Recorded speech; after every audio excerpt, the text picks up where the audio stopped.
What the hell happened, Canthev? Where the f did you go? I've been waiting for months. What is going on, guys? Canthev here. That was the best troll voice that I could come up with, but on a serious note, I'm back to making videos again and really would like to apologize for not posting in the past 2 months. I just finished up the busiest semester of my life, and now I finally have enough time to keep bringing you guys quality videos. I'll also be able to set up a consistent streaming schedule, so stay tuned for that and follow me on Twitch if you haven't already. Anyway, to hop into the content for this video, this base has a really unique roof ramp airlock exploit that I first saw on PrinceVid's channel. I designed this base to have a fully functioning starter base which can eventually be upgraded into the final base you see here. If you look down at the base from above, you might notice that it looks kind of like an Erlenmeyer flask. Well, that's too long and too hard to spell, and that's why this week's base is called the Test Tube. The Test Tube costs 5,000 metal, 5,800 stone, and 2,200 wood to build, and has a daily upkeep cost of 690 metal and 810 stone. It's a great base for 2 to 3 players and is very difficult to raid through the front door. To kick off the tour, through the front door, you'll instantly notice a roof ramp. It's armored in this video, but you only need to upgrade it to sheet metal. Through this garage door, you'll notice a staircase and a locked small box. You can see the rest of the base behind the roof, but you can't quite fit through the gap between the ramp and the stairs. Well, luckily for you, if you stand right next to the small box, you can place a roof tile across from the existing one. This widens the gap and allows you to fit between the stairs and the roof. Once you've gone through, destroy the twig roof and you're safely into the rest of the base. I'll explain exactly how this mechanic works after the base tour is over, but I should mention that it would be a good idea to keep a blueprint and some wood in this small box so you can always get back in or out of your base. Anyway, through the next door is where your starter base begins. To the left are 3 furnaces, and at the bottom on the right are 3 large boxes. Above them are 3 sleeping bags, as well as your tool cupboard and your workbench.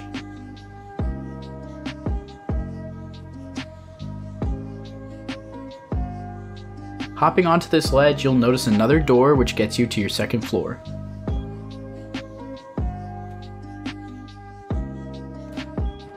Above your TC, there's a repair bench and a research table tucked back there.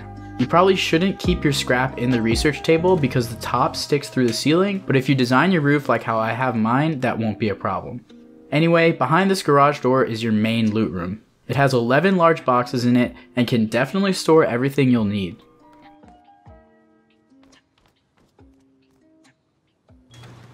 Through this next door is your barbecue, and by jumping onto it, you can access your shooting floor.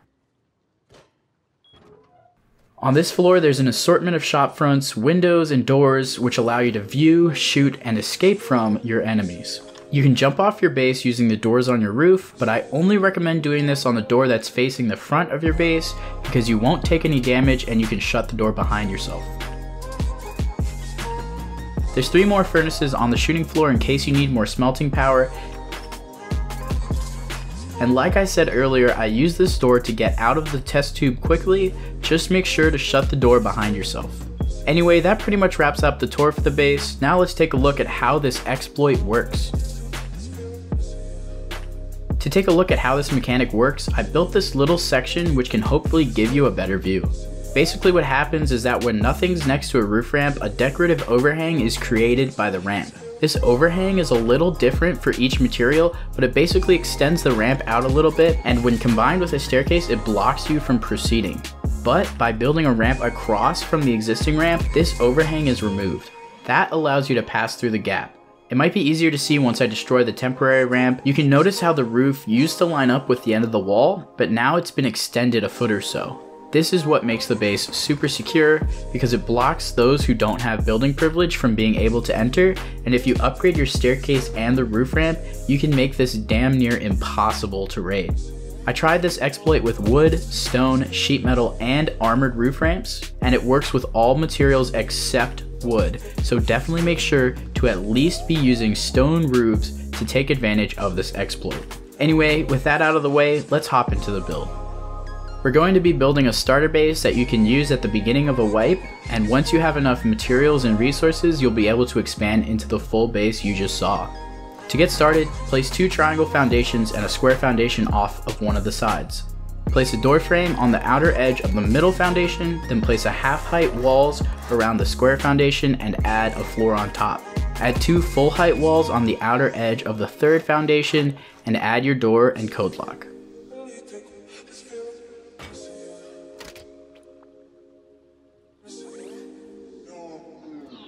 Next, add full height walls above your square floor, then add half height walls above those new walls. Place a square floor piece on top of the half height walls instead of below the half height walls. I'll show you why in a second. Now add triangle floor pieces to create the roof for your starter base, jump onto them, then place a door frame, door, and code lock to complete the starter portion of your base. You'll want to put your TC in the back left corner of the square floor, and you can see where the rest of the items are placed after the build part of this video is complete.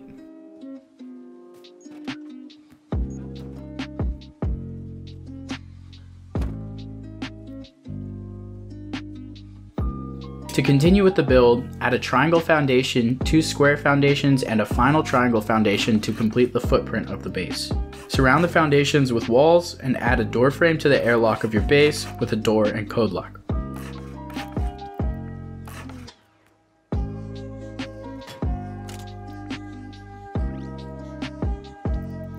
Next, add L-shaped stairs exactly the same orientation as I do, or else your ramp airlock won't work.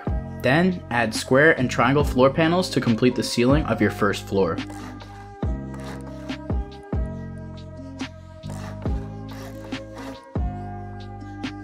Surround your next floor with full height walls, but don't wall off your airlock.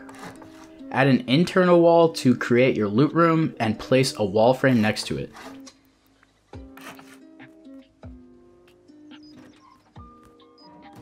Hopping back down to the first floor, you can now add your roof ramp. You can now check to make sure that the airlock works as expected by placing another roof ramp across from it, and it should allow you to pass through.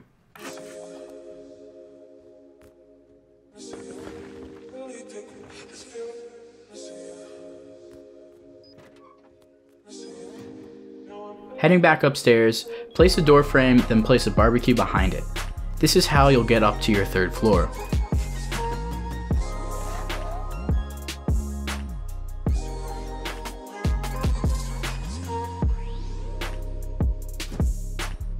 After jumping on the barbecue to get up, cover the rest of your base with floor pieces, but make sure to leave the triangle where your barbecue is open.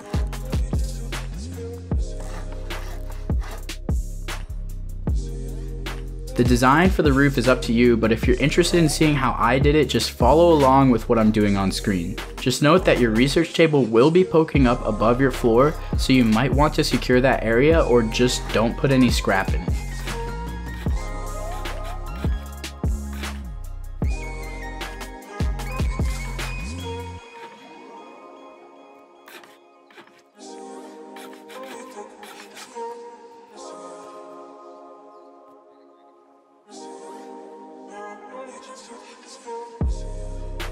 Finally, once you have the resources, there are a few places around your base that I would highly recommend upgrading to sheet metal. Follow along as I upgrade the base to make it even more secure.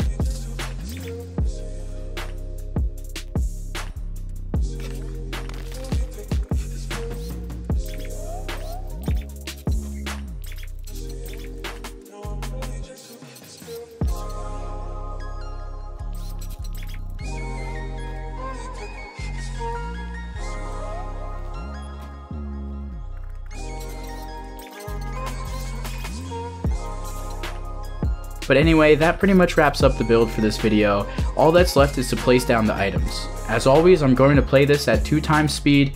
If you want to slow it down, you can do that by setting the playback speed to half speed. If you guys enjoyed the content, then please let me know in the comment section down below, and if you didn't enjoy it, then please also let me know how I can improve. Don't forget to like this video if you found it helpful, and make sure to subscribe for more Rust videos.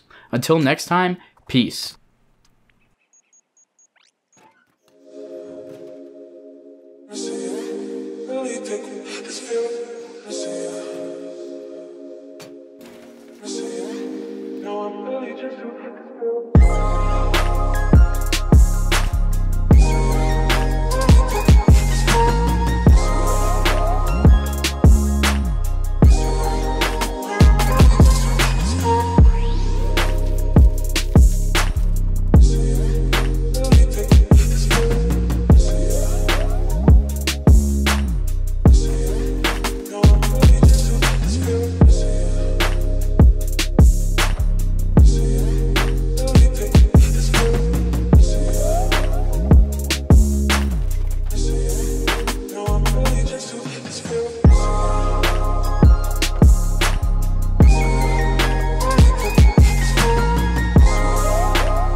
I see you. Now I'm really just too